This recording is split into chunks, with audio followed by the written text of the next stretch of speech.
Assalamualaikum warahmatullahi wabarakatuh. Selama ini kita sholatnya islami, puasa sunatnya rajin, pergi ke Makkah setahun 2 kali. Tapi ketika minum, ternyata yang kita minum produk bukan punya kita. Nah, ini bermasalah karena minuman ini makanan berpengaruh kepada otak, pola pikir, cara berpikir.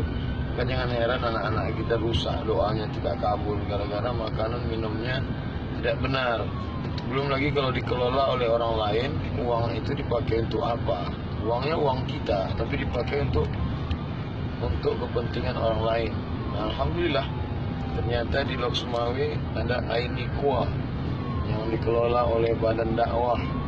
Lalu kemudian akhirnya dibacakan Al-Quran, The True Power of Water, kebenaran hakiki tentang kekuatan air. Ternyata air yang sudah dibacakan, yang diteliti Masaru Emoto dari Jepang, air yang dibacakan ayat Quran, molekul-molekulnya luar biasa, ada kekuatan doa di dalamnya, diminum oleh orang beriman, dan kemudian ini membantu, hasilnya membantu fakir miskin, anak yatim, masjid. Jadi masjid-masjid hanya dengan 15.000 per kota dia sudah dapat untuk membantu perekonomian umat.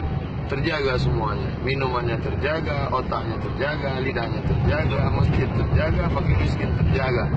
Maka ini diperlihatkan bukan untuk kita.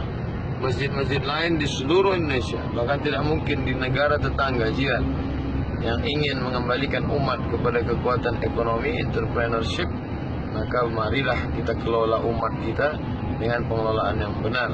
Tidak hanya meributkan khilafiyah, tapi mari kita jaga masalah minuman kita. Mudah-mudahan bermanfaat. Terima kasih. Assalamualaikum warahmatullahi wabarakatuh. Waalaikumsalam.